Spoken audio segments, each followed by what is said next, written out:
पर्यावरण के से जो पहला इकाई है स्वयं के पर्यावरण को समझना, उसी में हम आगे देखेंगे। उसमें ये भी इम्पोर्टेंट है जैव विविधता के बारे में, है ना। तो इसको चलो देखते हैं, इसको समझिएगा क्योंकि बेहद इम्पोर्टेंट नोट है आपके लिए, बहुत हेल्पफुल होगा। ठीक है, तो जैव विविधता को जान लेते हैं, इससे प्रश्न बनता है, इसीलिए बेहद इम्पोर्टेंट हो जाता है टॉपिक, है ना। अर्थ समझिएगा, इसमें किसी इकोसिस्टम, है ना, में सजीव प्राणी की विविधता को ही क्या है, जैव विविधता कहते हैं। अर्थात जैव विविधता शब्द पृथ्वी पर रहने वाली समस्त जैविक प्रजातियों को अपने में सम्मिलित करता है। जैसे स्तनधारी हो गए, सरीसृप हो गए, अभयचर, पक्षी प्रजाति, पेड़ पौधे, कीड़े मकोड़े जितने हैं, ये सभी मिल करके ही जैव विविधता का निर्माण करते हैं। ठीक है, अब अगला देखते हैं, इसका परिभाषा देख लेते हैं। टेक्नोलॉजी में देख लेते हैं। एसेम्सेंट रिपोर्ट के अनुसार जीव जंतुओं में पाए जाने वाली विभिन्नता, विषमता तथा परिस्थितिकी जटिलता हो जैव विविधता कहलाती है। इम्पोर्टेंट लाइन है ना, याद रखिएगा। नोट में देखिएगा, जैव विविधता का जो जनक है एडवर्ड ओ विल्सन, है ना। 1986 में इन्होंने जैव विविधता को दिया था। जो अमेरिका के कीट वैज्ञानिक हैं, इनका नाम याद रखिएगा, बेहद इंपॉर्टेंट है ना, एडवर्ड ओ विल्सन, है ना। नोट में देखिएगा एक अगला, जैव विविधता शब्द का प्रयोग वाल्टर जी एसन द्वारा किया गया था, है ना। जैव विविधता शब्द का फर्स्ट टाइम प्रयोग वाल्टर एसन के द्वारा किया गया था। इंपॉर्टेंट है ना। जैव विविधता के लिए जो शर्तें हैं ये भी इंपॉर्टेंट है, देखिएगा, ये पीरियड आपके लिए बेहद इंपॉर्टेंट है ना।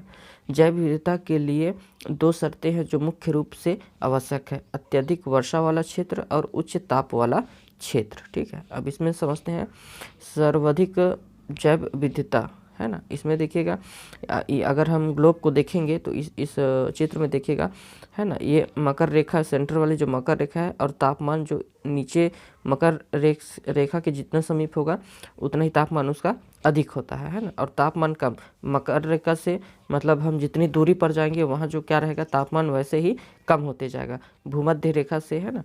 और उस कटिबंधी जो सेंटर में इसके ऊपर में मिलता है ना, ये सबको मिला करके ही जैव विविधता का जो है निर्माण हुआ है ना। अब इसी में आगे देखते हैं, इम्पोर्टेंट जो नोट है जो आपको याद रखना जैव विविधता से संबंध में, है ना।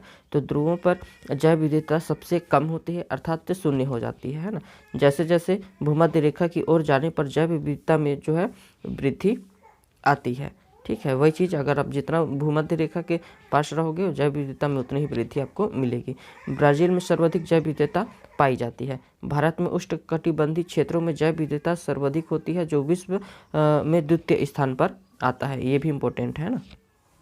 उष्ण स्थल, इसको देख लीजिए। उष्ण स्थल वह क्षेत्र होता है जहाँ पर 1500 से अधिक प्रकार के संवहनहीन पादप हो, जहाँ पादपों में 75% जो है प्रजाति विलुप्त के कगार पर हो, उसका उष्ण स्थल कहलाता है ना।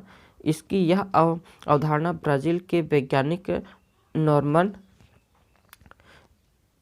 नॉर्मन मेयर्स ने 1988 में दी थी। नाम याद रखिएगा इसका, नॉर्मन मेयर्स ने वर्ष जो है 1988 में इसको दिया था। भारत में जैव विविधता देखेंगे तो पश्चिम घाटी, है ना, पश्चिमी घाट, पूर्वी हिमालय, इंडो बर्मन और सुंडालैंड। अगला देखिएगा, जो भी नोट वाला है बेहद इंपॉर्टेंट है, ये सारी चीज़ें आपको याद रखिएगा, है ना। केरल में स्थित शांत घाटी क्षेत्र जैव विविधता के लिए जो है बहुत प्रसिद्ध माना जाता है। जैव विविधता दिवस 22 मई को मनाया जाता है। जैव विविधता से संबंध में ये चीज़ इंपॉर्टेंट हो जाता है। जैव विविधता, है ना, यूएनओ द्वारा 2011 से लेकर के 2020 तक का, ठीक है।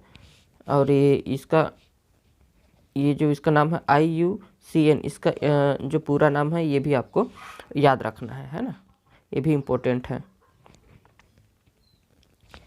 और इसका जो गठन हुआ था IUCN का, तो 1948 में क्या हुआ था, इसका मुख्यालय है तो स्विट्ज़रलैंड में इसका मुख्यालय है। कार्य क्या होता है, तो अंतर्राष्ट्रीय स्तर पर जैव विविधता का संरक्षण करना इसका जो है मुख्य कार्य होता है। और विशेष में देख लेते हैं, वर्ष 1972 में रेड डाटा बुक प्रकाशित की, जिसमें लुप्त हो रही प्रजाति, उनके आवास तथा वर्तमान में उनका जो संरक्षण करना है ना, इसका जो मुख्य कार्य रूप से इसमें करना तय किया गया था। ठीक ना।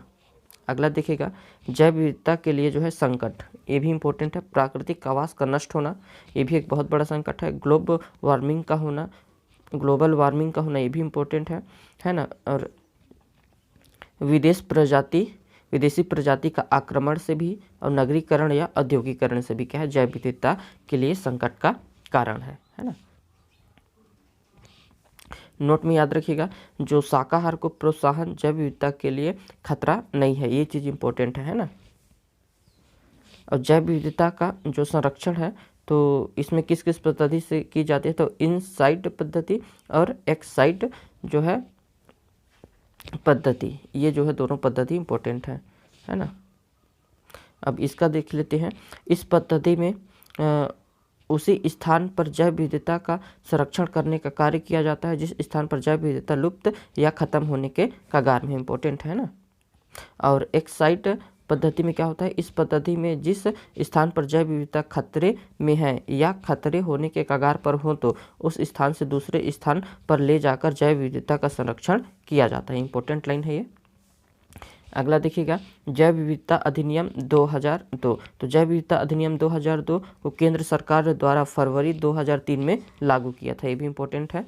और राष्ट्रीय ग्रीन ट्रिब्यूनल है ना, इसका जो गठन हुआ था 2 जून 2010 भारत सरकार द्वारा किया गया था। मुख्यालय इसका कहाँ है, तो याद रखिएगा भोपाल में है। जैव विविधता पर कन्वेंशन, तो जैव विविधता पर कन्वेंशन सर्वप्रथम 1992 में हुई थी, जो रियो डी जेनेरो में की गई थी। जेनेरो में याद रखिएगा, है ना, ये भी इम्पोर्टेंट लाइन है। अब प्रदूषण को पहले पार्ट पे क्या था कि हमने आगे देखा था प्रदूषण में, कि उसको हम और अच्छे से एक बार देखते हैं, क्योंकि प्रदूषण वाला जो है ये भी इम्पोर्टेंट होता है ना, एग्जाम में कई बार पूछा हुआ है इससे। तो इसका अर्थ समझते हैं, जब किसी वस्तु, पदार्थ तथा तत्व के प्राकृतिक गुणों में विकृति या मिलावटी आ जाती है, तो उस विकृति या मिलावट को हम क्या कहते हैं, प्रदूषण कहते हैं, है ना। प्रदूषण के प्रकार देख लीजिएगा, तो इसमें मुख्यतः इसको 5 भागों में बांटता है। वायु प्रदूषण, जल प्रदूषण, ध्वनि प्रदूषण, विकिरण प्रदूषण और मृदा प्रदूषण। ये सभी क्या है, इम्पोर्टेंट है आपके लिए। आप थोड़ा सा इसको समझते हैं, है ना। तो वायु प्रदूषण देखिएगा, वायु में उन सभी हानिकारक पदार्थों की इतनी उपस्थिति जिसमें मनुष्य और पर्यावरण हानिकारक प्रभाव पड़ता है, उसे ही वायु प्रदूषण कहते हैं। वायु प्रदूषण के विभिन्न स्रोत देख लीजिए, कारखानों से निकलने वाला धुआं, विमानों एवं वाहनों से निकलने वाला धुआं, परमाणु परीक्षणों तथा ज्वालामुखी से निकलने वाला धुआं, घरेलू उपकरण से निकलने वाला क्लोरोफ्लोरोकार्बन CFC, और कीटनाशक एवं विलायकों में आदि के प्रयोग से निकलने वाले जो है प्रदूषक, ये इंपॉर्टेंट है ना। अब अगला देखिएगा, प्रदूषण, वायु प्रदूषण के मुख्य प्रदूषक क्या क्या है, तो carbon monoxide CO, carbon dioxide CO2 और सल्फर डाइऑक्साइड SO2, ठीक है ना। ये सभी क्या है, इसके जो वायु प्रदूषण के हैं जो मुख्य कारण है। और आगे देखिएगा, तो हाइड्रोजन क्लोराइड HF और हाइड्रोक्लोरिक अम्ल हाइड्रोजन क्लोराइड, ये भी इसको प्रभावित करता है। नाइट्रोजन ऑक्साइड, अमोनिया, एरोसोल्स और हाइड्रोकार्बन, ये सभी क्या है उसके प्रमुख कारण है। और वायु प्रदूषण को कम करने का उपाय देख लीजिए, है ना। उपाय भी इम्पोर्टेंट है। तो उपाय में क्या हो जाएगा कि वाहनों को सीमा रहित पेट्रोल तथा CNG जैसे ईंधन पर चलाया जाना चाहिए। वाहनों को प्रदूषण संबंधित नियमित रूप से जांच होना चाहिए। उद्योगों की चिमनी की ऊंचाई जो है अधिक रखना चाहिए। उद्योगों की स्थापना शहरी क्षेत्रों से दूर रखना चाहिए। अधिक से अधिक वृक्षारोपण को बढ़ावा देना चाहिए। उद्योगों से निकलने वाले गैसों को शुद्ध करने के लिए जो है प्लांट लगवाना चाहिए। ये सभी क्या है, इंपॉर्टेंट है, याद रखिएगा। अगला देखते हैं जल प्रदूषण को। जल प्रदूषण से आशय जल निकायों जैसे कि झील, नदियाँ, समुद्र आदि भूजल में अनावश्यक तत्वों को मिल जाना ही क्या कहलाता है, जल प्रदूषण होता है ना। जल प्रदूषण के स्रोत देखिएगा तो घरेलू अपरमर्जक, है ना, वाहित मल, और औद्योगिक अवशिष्ट पदार्थ, कीटनाशकों का प्रयोग, ताप व आणविक बिजली घर आदि का प्रयोग से निकलने वाला प्रदूषण, जल और अम्ल वर्षा, ये सभी क्या है, जल प्रदूषण के मुख्य जो है स्रोत हैं, है ना। अब इसका कारण जान लीजिए, जल प्रदूषण के कारण क्या हो सकते हैं। तो पारे द्वारा प्रदूषित जल के कारण मिनीमाता रोग उत्पन्न होता है ना। और पानी में नाइट्रेट की मात्रा अधिक होने पर ब्लू बेबी सिंड्रोम नामक का ही बीमारी हो जाता है। पानी में क्लोराइड की मात्रा अगर अधिक होने पर दांतों में विकृतियाँ आ जाती हैं। और पानी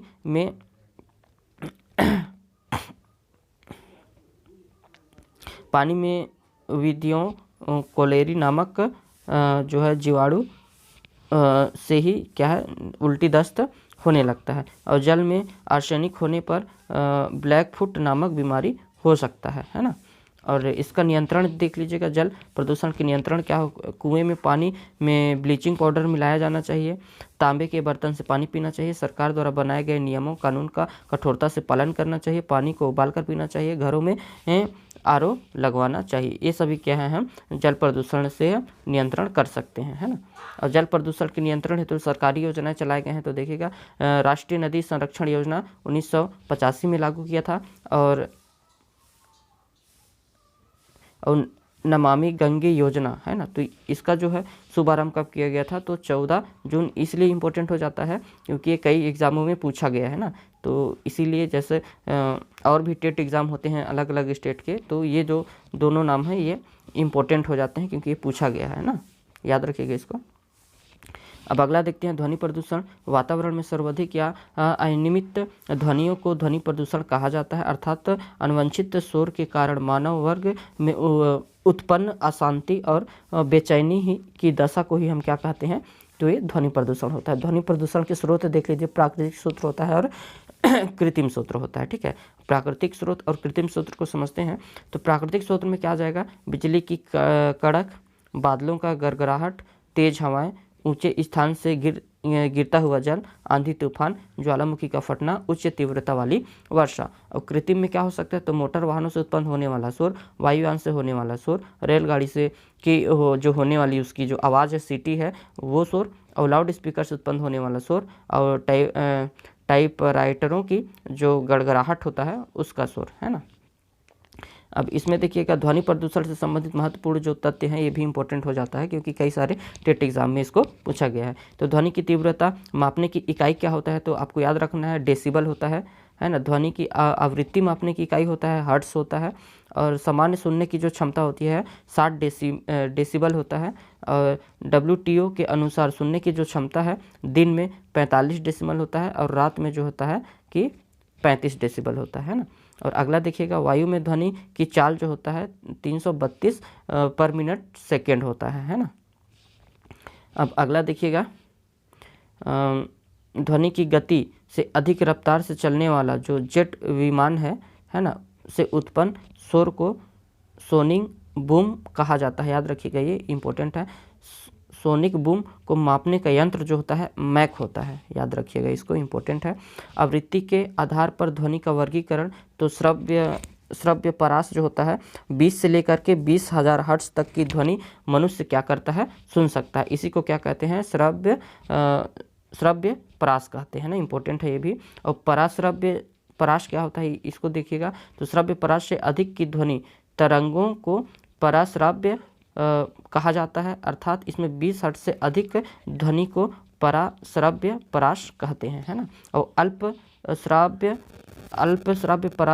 परास जो है, इसमें श्रव्य परास को से कम ध्वनि की जो होता है उसे अल्प श्रव्य परास कहा जाता है। इंपॉर्टेंट है तीनों, है ना।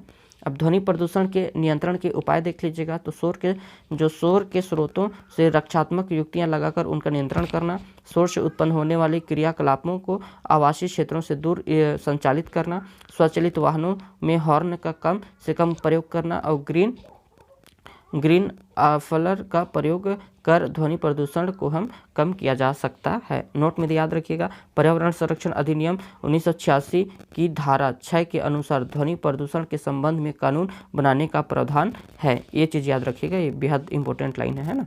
और अगला देखिएगा, IPC भारतीय दंड संहिता की धारा 68 तथा धारा 290 के तहत ध्वनि प्रदूषण का आपराधिक श्रेणी में शामिल किया गया है ना। और पुलिस अधिनियम 1861 के अंतर्गत पुलिस अधीक्षक को अधिकृत किया गया है कि वह त्योहारों और उत्सवों पर गलियों से बजाने वाले जो संगीत की तीव्रता के स्वर को नियंत्रित कर सकता है ना। और अगला देखिएगा, केंद्रीय प्रदूषण नियंत्रण बोर्ड के द्वारा निर्धारित सुनने की क्षमता। तो आवासीय क्षेत्र के लिए दिन में कितना दिया हुआ है, तो 45 डेसिबल, रात में कितना दिया है, तो 48 डेसिबल। और व्यापारिक क्षेत्र में दिन में 65 डेसिबल है और रात में 55 डेसिबल है। और औद्योगिक क्षेत्र में क्या दिया है, दिन में तो 75 डेसिबल दिया है और रात में 70 डेसिबल दिया है। ये इंपॉर्टेंट है ना। और अगला देखिएगा, केंद्रीय प्रदूषण नियंत्रण बोर्ड की स्थापना, ये इंपॉर्टेंट है, 22 सितंबर 1974 में हुआ था और इसका जो मुख्यालय है नई दिल्ली में है। इंपॉर्टेंट है ये।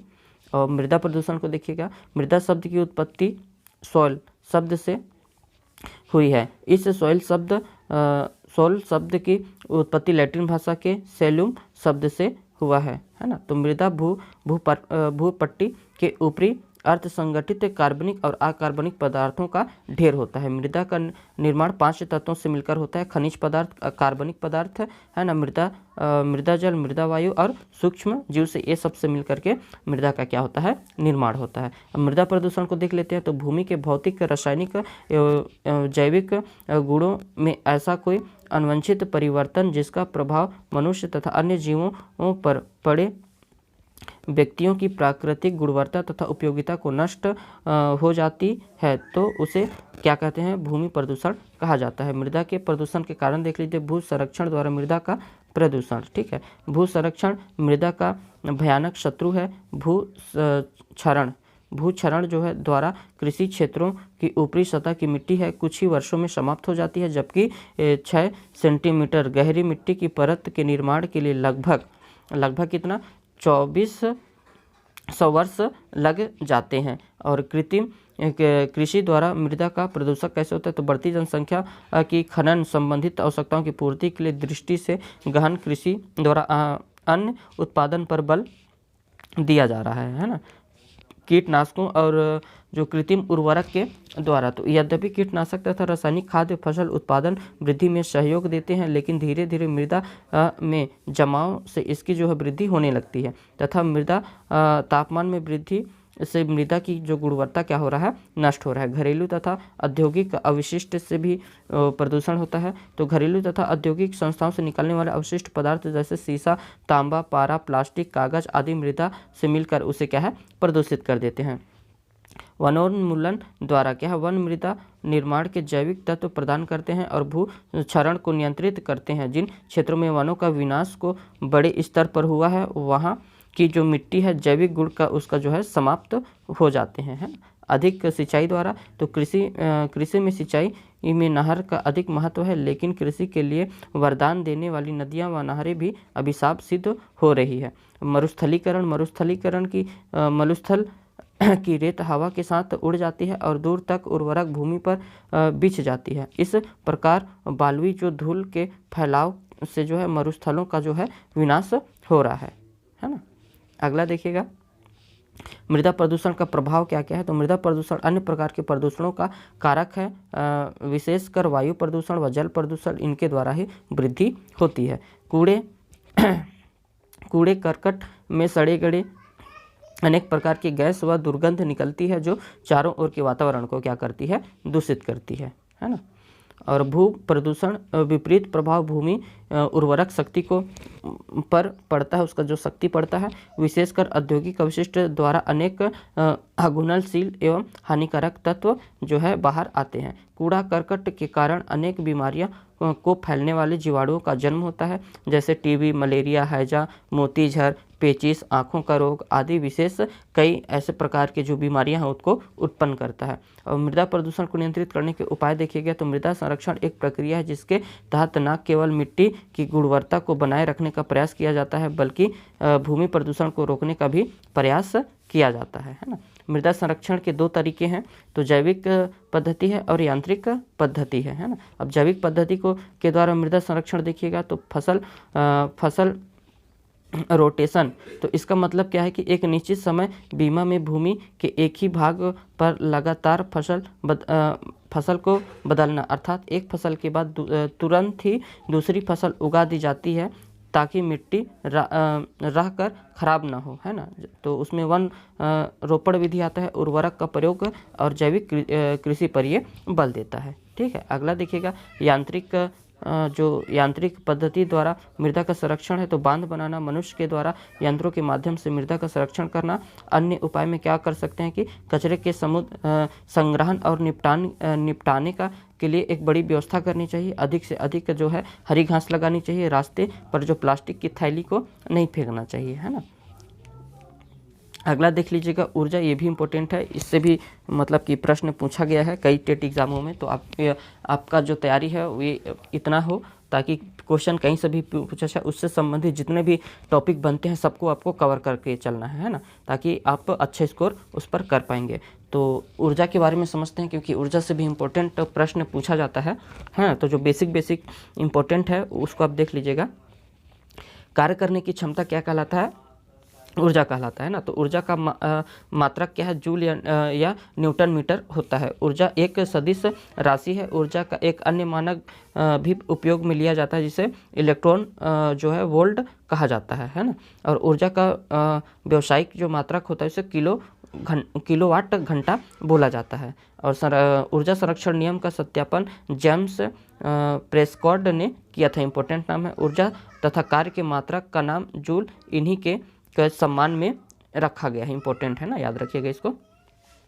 अब ऊर्जा के प्रकार देख लीजिएगा। तो ऊर्जा के प्रकार बहुत सारे हैं। यांत्रिक ऊर्जा, रासायनिक ऊर्जा, प्रकाश ऊर्जा, ऊष्मीय ऊर्जा, विद्युत ऊर्जा, चुंबकीय ऊर्जा, ध्वनि ऊर्जा, परमाणु ऊर्जा, जल ऊर्जा, पवन ऊर्जा और सौर ऊर्जा। इतने सारे इसके जो है प्रकार हैं। अब इसको एक एक करके थोड़ा थोड़ा देख लेते हैं, है ना। तो यांत्रिक ऊर्जा देख लेते हैं। जब किसी वस्तु में ऊर्जा वस्तु की गति के कारण अथवा किसी बल क्षेत्र में उसकी स्थिति या उसके विन्यास के कारण होती है, तो उस वस्तु में इस प्रकार का उत्पन्न ऊर्जा को ही क्या कहते हैं? तो यांत्रिक ऊर्जा कहते हैं। जैसे गतिशील गोले की ऊर्जा, गतिशील वायु की ऊर्जा, बॉल पेन में लगी छोटी स्प्रिंग की ऊर्जा, छत पर स्थित पानी के टैंक में पानी की ऊर्जा और बहुत सारे एग्जाम्पल हैं। यांत्रिक ऊर्जा की विशेषताएं देखते हैं। तो इसके जो क्या क्या विशेषताएं हैं, 2-4 विशेषताएं देखते हैं। यांत्रिक ऊर्जा का मान जो है निर्देश तंत्र पर निर्भर करता है। कुछ अवस्थाओं में यांत्रिक ऊर्जा केवल स्थिज ऊर्जा हो सकती है, जो कुछ अन्य अवस्थाओं में यह केवल गतिज ऊर्जा हो सकती है। ठीक है, अगला देखिएगा। यदि गतिज ऊर्जा व स्थितिज ऊर्जा दोनों शून्य होती है तो यांत्रिक ऊर्जा भी अवश्य ही शून्य होगी। लेकिन अगर यांत्रिक ऊर्जा शून्य हो तो यह आवश्यक नहीं है कि गतिज ऊर्जा या स्थितिज ऊर्जा भी शून्य हो। वे बराबर या विपरीत हो सकती है, क्योंकि स्थितिज ऊर्जा ऋणात्मक भी हो सकती है ना। इंपॉर्टेंट लाइन है सारी चीज़ें। अब यांत्रिक ऊर्जा के प्रकार देखिएगा तो गतिज ऊर्जा होता है और स्थितिज ऊर्जा होता है ना। अब गतिज ऊर्जा क्या है? किसी वस्तु में उसकी गति के कारण निहित ऊर्जा को ही क्या कहा जाता है? गतिज ऊर्जा कहता है। जैसे गिरता हुआ नारियल, गतिशील कार, लुढ़कता हुआ पत्थर, है ना, बहता हुआ पानी, चलती हुई हवा, दौड़ता हुआ खिलाड़ी, चलती हुई कार या बस, उड़ता हुआ हवाई जहाज। इसमें इन सब में क्या होता है? गतिज ऊर्जा होता है ना। अब इसकी कुछ विशेषताएं देखिए। तो गतिज ऊर्जा सदैव धनात्मक एवं अदिश राशि होती है। इंपॉर्टेंट है, सारी लाइनें इंपॉर्टेंट है आपके लिए, है ना। एक ही ताप पर किसी पदार्थ के अणुओं को ठोस जो अवस्था के अपेक्षाकृत द्रव्य अवस्था में गतिज ऊर्जा अधिक होती है, और वस्तु का वेग बढ़ाने पर जो उसकी गतिज ऊर्जा क्या है? बढ़ती है। यदि किसी गतिशील वस्तु का वेग दुगुना कर दिया जाए तो उसकी गतिज ऊर्जा 4 गुनी हो जाएगी, है ना। और बंदूक से दागी हुई गोली में गतिज ऊर्जा होती है, उसके वेग एवं द्रव्यमान के कारण ही होता है। अब देखिए स्थितिज ऊर्जा क्या है? तो किसी वस्तु द्वारा उसकी जो स्थिति, अवस्था या विन्यास में परिवर्तन के कारण जो उत्पन्न ऊर्जा होती है वही उसकी क्या कहलाती है? स्थितिज ऊर्जा कहलाती है। जैसे किसी खिलौने कार में चाबी भरने पर उसके अंदर जो है किसी खिलौने कार में अगर चाबी हम भरते हैं तो जो क्या है, चाबी भरने के बाद जब उसको छोड़ेंगे तो क्या है कि वो गाड़ी आगे की ओर जाता है। तो ये जो उसके जो स्थानांतरित की गई जो ऊर्जा है यही उसको गतिज स्थितिज ऊर्जा पहले रहती है जब हम उसको गतिमान देते हैं, और जब छोड़ते हैं तो वही क्या है, स्थानांतरित होकर उसमें संचालित होती है और कार जो है आगे बढ़ने लगता है। ठीक है, पैरों अगला देखिएगा, पैसों ही रबड़ बैंड है ना, जो पैसे की जो रबड़ बैंड होता है, खींचने पर क्या होता है, बैंड स्थानांतरित होती है पहले खिंचाव के कारण, और फिर वह अपनी जो पुनः अवस्था होता है स्थितिज ऊर्जा के कारण वह फिर से उसी रूप में आ जाती है जैसे वो रहता है ना। और धनुष की डोरी, जैसे धनुष की डोरी को जब हम खींचते हैं तो उसमें खिंचाव उत्पन्न होता है ना, तो ये उसमें गति आता है, और जब हम उसको छोड़ते हैं तो फिर वह क्या है, पुनः अपनी अवस्था में स्थितिज ऊर्जा के कारण ही अपने पुनः अवस्था में आ जाता है। छत पर लगी टंकी में भरे पानी दबाव के कारण उत्पन्न ऊर्जा स्थितिज ऊर्जा के अंतर्गत आता है। ये सभी क्या है उसका उदाहरण थे, है ना। अगला देखिएगा, गुरुत्वीय स्थितिज ऊर्जा क्या है, तो किसी वस्तु को किसी ऊंचाई तक उठाने में उसकी ऊर्जा में जो वृद्धि होती है, इसका कारण यह है कि उसको ऊपर उठाने में इस पर गुरुत्व बल के विरुद्ध जो है कार्य किया जाता है ना। इस प्रकार उस वस्तु में विद्यमान ऊर्जा उसकी गुरुत्वीय जो है स्थितिज ऊर्जा में बदलता है। ठीक है, अब इसका जो है विशेषताएं देखिएगा। स्थितिज ऊर्जा की विशेषताएं जो है ना आपको पता होना चाहिए। स्थितिज ऊर्जा स्थितिज का क्या है, अदिश फलन है। स्थितिज ऊर्जा ऋणात्मक या धनात्मक दोनों हो सकता है, और स्थितिज ऊर्जा का मान निर्देश तंत्र पर निर्भर करता है। बल क्षेत्र की प्राकृतिक के आधार पर स्थितिज ऊर्जा अनेक प्रकार की हो सकती है। जैसे देखिएगा, गुरुत्वीय स्थितिज ऊर्जा, पर्यायीय स्थितिज ऊर्जा, वैद्युत स्थितिज ऊर्जा, रासायनिक स्थितिज ऊर्जा और चुंबकीय स्थितिज ऊर्जा। ठीक है, अब इन सभी को एक एक लाइन में देख लेते हैं कि रासायनिक ऊर्जा क्या है।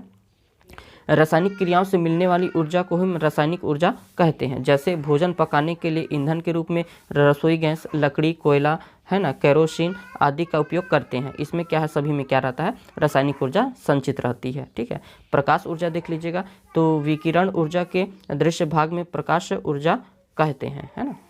और वस्तुओं को देखने में जो प्रकाश ऊर्जा काम में आती है ना। क्या प्रकाश का जो है, हम अगर प्रकाश ना हो, अंधेरे में हम नहीं देख पाते, हम जैसे हम टॉर्च या फिर वहाँ पे लैंप जलाएं तो उस प्रकाश की वजह से हमको दिखाई देने लगता है। जैसे प्रकाश ऊर्जा हमें सूर्य, जलते हुए बल्ब, मोमबत्ती, दीपक, लालटेन आदि से हमें जो है मिलता है ना। और उसमें ऊर्जा क्या है, तो तापमान में वृद्धि करने से उत्पन्न ऊर्जा ही उसमें जो ऊष्मा ऊर्जा कहलाती है। ईंधन को जलाकर सूर्य से हम ऊर्जा जो उसमें ऊर्जा प्राप्त करते हैं। हम पानी गर्म करने और भोजन पकाने के लिए उसमें ऊर्जा का उपयोग करते हैं। जेम्स वाट ने ऊष्मा ऊर्जा का उपयोग करके ही भाप इंजन का आविष्कार किया था। नाम याद रखिएगा ना, जेम्स वाट।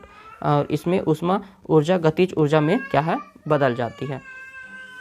और विद्युत ऊर्जा, विद्युत के उपयोग से उत्पन्न ऊर्जा ही क्या कहलाती है, विद्युत ऊर्जा कहलाती है ना। और चुंबकीय ऊर्जा क्या है, तो चुंबक में विद्यमान ऊर्जा से उत्पन्न ऊर्जा चुंबकीय ऊर्जा कहलाती है। ध्वनि ऊर्जा क्या कहलाएगा, तो विभिन्न प्रकार की ध्वनियाँ जो है ध्वनि ऊर्जा का ही एक रूप ले लेता है ना। परमाणु ऊर्जा देख लीजिएगा, तो नाभिक में नाभिकीय कणों के मध्य कार्यरत नाभिकीय बलों के कारण निहित ऊर्जाओं को नाभिकीय या परमाणु ऊर्जा कहते हैं। परमाणु ऊर्जा में नाभिकीय विखंडन और नाभिकीय संलयन से प्राप्त होता है। इंपॉर्टेंट है ये सारी चीज़ें। और जल ऊर्जा देखिएगा, तो जल को ऊंचाई से गिराकर उसमें निहित ऊर्जा को हम विद्युत ऊर्जा में परिवर्तित करते हैं, इसे ही जल ऊर्जा कहा जाता है। इंपॉर्टेंट है ना, याद रखिएगा। अगला देख लीजिएगा, बड़े बड़े बांध बनाकर उसके पास ऊंचाई से यानी कि टरबाइन पर गिरा करके उन्हें तेज़ी से घुमाया जाता है, जिससे विद्युत जनरेट होता है ना। और उसका जो अमीचर होता है वो घूमने लगता है, और जिससे क्या होता है कि बिजली बनने लगता है ना। और पवन ऊर्जा देखिएगा, तो वायु से संबंध गतिज ऊर्जा ही क्या है, पवन ऊर्जा कहलाता है। जिस स्थान पर वर्ष पर्यंत तेज हवाएं चलती रहती हैं, उन स्थानों पर क्या है, वायु शक्ति का उपयोग पवन चक्की स्थापित कर किया जा सकता है। तेज हवाओं से पवन चक्की का पहिया घूमता है, और इस घूर्णन शक्ति से ही विद्युत उत्पन्न किया जाता है ना।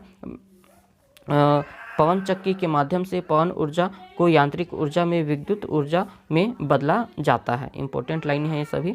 और सौर ऊर्जा देख लीजिएगा, तो सूर्य के किरणों से प्राप्त ऊर्जा को ही सौर ऊर्जा कहते हैं। सौर कुकर हो गया, सौर हीटर हो गया, सौर सेल हो गया, सौर ऊर्जा इस्तेमाल होती है, सारी चीज़ें होता है इस्तेमाल, है ना। सौर ऊर्जा का संग्रहित करके ही ताप और विद्युत ऊर्जा में बदला जाता है। सौर सेल द्वारा सौर ऊर्जा को विद्युत ऊर्जा में रूपांतरित किया जाता है। जब बहुत अधिक संख्या में सौर सेल को संयोजित करते हैं तो उस व्यवस्था में सौर पैनल बनता है ना, सौर पैनल कहलाता है। सौर सेल को बनाने के लिए सिलिकॉन का उपयोग किया जाता है। ये लाइन इंपॉर्टेंट है ना, सिलिकॉन का उपयोग किया जाता है। और ऊर्जा का एक रूप से दूसरे रूप में रूपांतरण, अर्थात अर्थ समझिएगा, एक प्रकार की ऊर्जा को दूसरे प्रकार की ऊर्जा में रूपांतरण सरलता से किया जा सकता है। परमाणु बिजली संयंत्रों से उत्पन्न ऊर्जा की विद्युत में परिवर्तन किया जा सकता है। ये सभी जो है ये इम्पोर्टेंट है ना आपके लिए, ये सारी चीज़ों आपको एक बार देख लेना है अच्छे से। अगला देखिएगा, भाप इंजन कोयले की रासायनिक ऊर्जा को यांत्रिक ऊर्जा में रूपांतरित करता है। विद्युत जनरेट दृष्ट धारा जनित्र और यांत्रिक ऊर्जा को विद्युत ऊर्जा में परिवर्तन करता है। सूखा सेल रासायनिक ऊर्जा को विद्युत ऊर्जा में क्या है, परिवर्तन करता है। नोट में एक प्रकार की ऊर्जा को दूसरे प्रकार की ऊर्जा में परिवर्तन करने को ही क्या कहा जाता है, तो ऊर्जा का रूपांतरण कहा जाता है। इंपॉर्टेंट लाइन है ये। और ऊर्जा जो है रूपांतरण है उसका प्रकार देखिएगा तो विद्युत ऊर्जा से प्रकाश ऊर्जा में रूपांतरण, तो ट्यूब लाइट हो गया, बिजली का बल्ब हो गया। विद्युत ऊर्जा का क्या रूपांतरण, प्रकाश ऊर्जा, कुछ मात्रा में ऊष्मा का भी ऊर्जा होता है उसमें, ठीक है। अगला देखिएगा, प्रकाश ऊर्जा का विद्युत ऊर्जा में रूपांतरण, तो फोटो वोल्टेज सेल, प्रकाश वोल्टेज सेल, सूर्य से प्राप्त प्रकाश से सीधे ही विद्युत ऊर्जा उत्पन्न की जा सकती है। और प्रकाश ऊर्जा को सौर सेल द्वारा विद्युत ऊर्जा में बदला जाता है ना। और रासायनिक ऊर्जा का ऊष्मा ऊर्जा में जो है रूपांतरण, तो रसोई गैस, लकड़ी, कोयला, केरोसिन को जलाने पर उसमें संचित रासायनिक ऊर्जा ऑक्सीजन से क्रिया कर ऊष्मा ऊर्जा में बदल जाती है, ठीक है। अगला देखिएगा, विद्युत ऊर्जा का यांत्रिक ऊर्जा में रूपांतरण, पंखे एवं विद्युत मोटर के उपयोग से विद्युत ऊर्जा को यांत्रिक ऊर्जा में क्या है, परिवर्तन किया जाता है ना। चुंबकीय ऊर्जा का स्थानांतरण ऊर्जा में यांत्रिक ऊर्जा में है बदलना। ये इसको देखिएगा तो चुंबकीय ऊर्जा से एक भारी वस्तु को एक स्थान से दूसरे स्थान तक ले जाया जाता है, तो इसे कार्य में चुंबकीय ऊर्जा यांत्रिक ऊर्जा में बदल जाती है। परमाणु ऊर्जा का विद्युत ऊर्जा में रूपांतरण, तो परमाणु भट्ठी के द्वारा परमाणु ऊर्जा की विद्युत ऊर्जा में रूपांतरित किया जाता है। पवन ऊर्जा का विद्युत ऊर्जा में रूपांतरण, पवन चक्की पवन ऊर्जा को विद्युत ऊर्जा में बदलती है, ठीक है। अगला देखिएगा, स्थितिज ऊर्जा गतिज ऊर्जा में क्या है, रूपांतरण, तो किसी एक विशेष स्थिति में रखी हुई वस्तु बांध बल द्वारा गति प्रदान करने पर उसमें निहित स्थितिज ऊर्जा गतिज ऊर्जा में क्या है, परिवर्तन हो जाती है। जैसे जैसे वस्तु की गति बढ़ती है उसकी स्थितिज ऊर्जा उतनी ही कम होती जाती है तथा गतिज ऊर्जा में यह है बदल जाता है ना। गतिज ऊर्जा का स्थितिज ऊर्जा में रूपांतरण, तो ये इसको समझिए, एक गतिमान वस्तु के रुक जाने या विराम अवस्था में आ जाने पर उसमें निहित गतिज ऊर्जा स्थितिज ऊर्जा में क्या हो जाता है, बदल जाता है।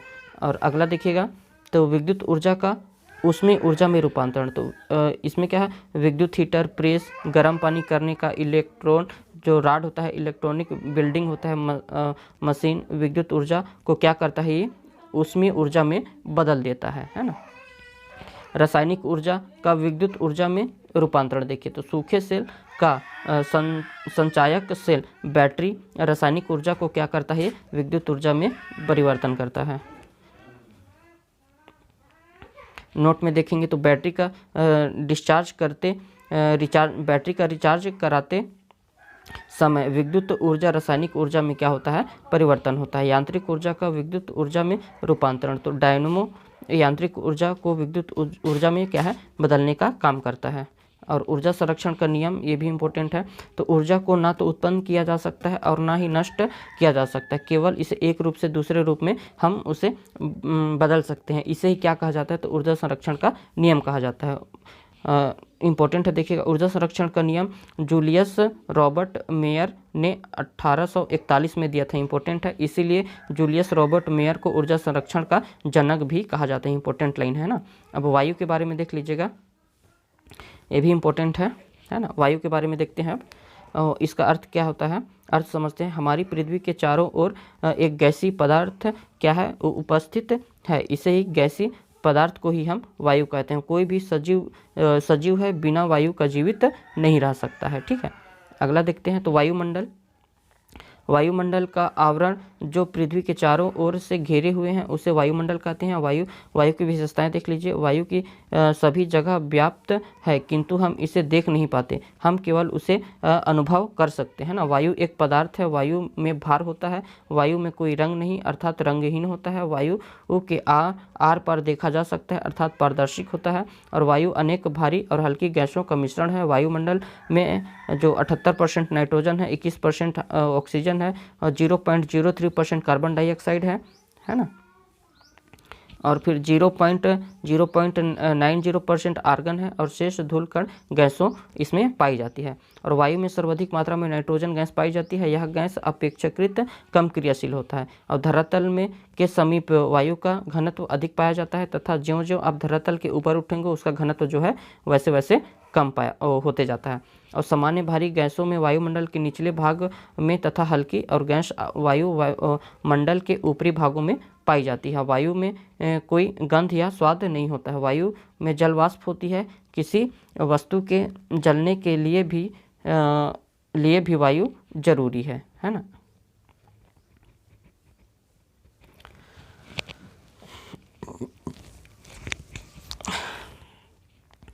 अगला देखिएगा, वायु पर गर्मी व सर्दी का असर पड़ता है। गर्मी पाकर वायु फैलती है और गर्मियों में साइकिल के ट्यूब जो होते हैं फटने का भी यही कारण है ना।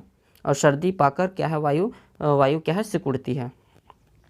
वायु गर्म होकर ऊपर उठती है। गर्मियों में तेज हवाओं और आंधी चलने का यही कारण होता है। प्रत्येक खाली और रंगदार वस्तु में वायु होती है ना। यदि वायु के अवयव जलवाष्प व धूल के कण होते हैं। यदि वायु का तापमान बढ़ता है तो उसका आयतन भी बढ़ता है। वायु दाब कहलाती है ना। और वायु का भार और दाब उसके तापमान के अनुसार बदलते रहते हैं। बंद पात्र या बंद ताप बढ़ाने पर वायु क्या है, संपीड़ित होती है। जैसे कि गैस सिलेंडर, जैसे हम दाब बढ़ाते हैं तो वायु और अधिक संपीड़ित होती है। संपीड़ित वायु का दाब और अधिक होते जाता है। मौसम परिवर्तन में वायु दाब की प्रमुख भूमिका होता है। ठीक है, अब अगला देखते हैं। वायुमंडल की जो परतें हैं इंपॉर्टेंट है, इससे भी क्वेश्चन बहुत पूछा जाता है ना। तो इसमें देखिएगा, पहले आता है क्षोभ मंडल, फिर क्षोभ सीमा, समताप मंडल, ओजोन मंडल, आयन मंडल और बाह्य मंडल। ये सभी नाम के हैं। हिंदी और इंग्लिश दोनों में याद रखिएगा साथियों, क्योंकि ये बेहद इंपॉर्टेंट लाइन है ना। क्षोभ मंडल क्या है देखिएगा। क्षोभ मंडल वायुमंडल का सबसे निचला स्तर है ना। ऊंचाई से अगर हम देखें तो 8 से 14 किलोमीटर इसमें मुख्यतः नाइट्रोजन और ऑक्सीजन गैस जो होता है मिलता है ना। मौसमी परिवर्तन इसी मंडल में, क्षोभ मंडल में ही होता है। यह दिन में सूर्य की तेज गर्मी से हमारी रक्षा करता है और रात्रि में पृथ्वी के धरातल को अधिक ठंडा होने से क्या है, बचाता है। ठीक है, और क्षोभ सीमा क्या है देखिएगा। क्षोभ मंडल व समताप मंडल के बीच का भाग है जिसकी चौड़ाई लगभग 1.5 से 2 किलोमीटर तक होता है ना। समताप मंडल देखिएगा। इस मंडल की खोज टीजरेंस डी बॉर्ड ने 1902 में की थी और वायुयान इसी मंडल में उड़ते हैं जिसकी ऊंचाई 10 किलोमीटर से लेकर 32 किलोमीटर तक होता है। याद रखिएगा, इंपॉर्टेंट है ना सभी। ओजोन मंडल देख लीजिएगा। इसकी ऊंचाई 32 से लेकर के 80 किलोमीटर के बीच में होता है। ओजोन गैस की उपलब्धता जो सूर्य की बैगनी किरणों से हमारी क्या है, रक्षा करती है। जेट विमान इसी परत पर चलाए जाते हैं। इंपॉर्टेंट है ना। आयन मंडल देख लीजिएगा। इसकी ऊंचाई 80 से 640 किलोमीटर तक होता है। इसमें वायु विराल पाई जाती है। आयनीकृत कणों की प्रधानता होती है। आयन मंडल रेडियो तरंग को अपने यहाँ से पृथ्वी की ओर लौटा देता है एवं अंतरिक्ष से आने वाली उल्काओं से जो है हमारी रक्षा करता है ना। बाह्य मंडल देखिएगा तो इसकी बाहरी परत ऊंचाई जो होता है, इसकी ऊंचाई 640 किलोमीटर से आगे अंतरिक्ष तक होता है। अब महत्वपूर्ण जो कथन है इसको देख लीजिएगा, ये इम्पोर्टेंट है ना। मौसम संबंधी जानकारी के लिए वायु में बहने की दिशा का ज्ञान होना आवश्यक है। वायु की दिशा का ज्ञान जिस यंत्र से होता है उस वायु दिशा सूचक यंत्र कहा जाता है। वायु दिशा मापी का जो तीर सदैव उस दिशा की ओर बताता है जिधर से जो आयु है बह रही होती है। ठीक है ना, इम्पोर्टेंट है, ये याद रखिएगा इसको। अब पवन के बारे में देख लेते हैं। पवन क्या है कि जब वायु चलती है तो उसे पवन कहा जाता है। चलती हुई पवन से शक्ति या फिर ऊर्जा होती है। इसे पवन उच्च वायुदाब कटिबंधों से निम्न वायुदाब कटिबंधों की ओर चलती है। पृथ्वी में घूर्णन के कारण पवनों की दिशा क्या है, बदलती रहती है। याद रखिएगा, जो हवा चलने की दिशा है वो घूर्णन के कारण ही बदलती रहती है। आर्द्रता देखिएगा, आर्द्रता वायु में जलवाष्प की उपस्थिति का बोध कराती है। वायुदाब बैरोमीटर नामक यंत्र से नापा जाता है, ये भी इम्पोर्टेंट है। इसे मापने की प्रचलित इकाई मिलीबार, प्लास्कर और डिलोपास्कल होता है ना। और वायु जो है राशियाँ देखिएगा, तो वायु राशियाँ वायुमंडल का वह विस्तृत भाग है जिसमें भौतिक गुणों, तापमान, आर्द्रता संबंधित लक्षणों और क्षैतिज तल में लगभग समान पाई जाती है। वायु राशियाँ वायु का एक ऐसा विशाल पुंज है जो हजारों किलोमीटर क्षेत्र में फैला होता है। ठीक है। और थल समीर देखिएगा, तो रात्रि में जब हम वायु स्थल से समुद्र की ओर बढ़ना शुरू कर देते हैं तो इसे थल समीर कहा जाता है। और जल समीर क्या है, तो दिन में समुद्र से स्थल की ओर चलने की जो हवा है उसे जल समीर कहते हैं। और चक्रवात क्या है, तो चक्रवात में वायुमंडलीय विक्षोभ है जिसके केंद्र से निम्न वायुदाब तथा केंद्र से बाहर परिधि की ओर उच्च दाब वायुदाब होता है ना।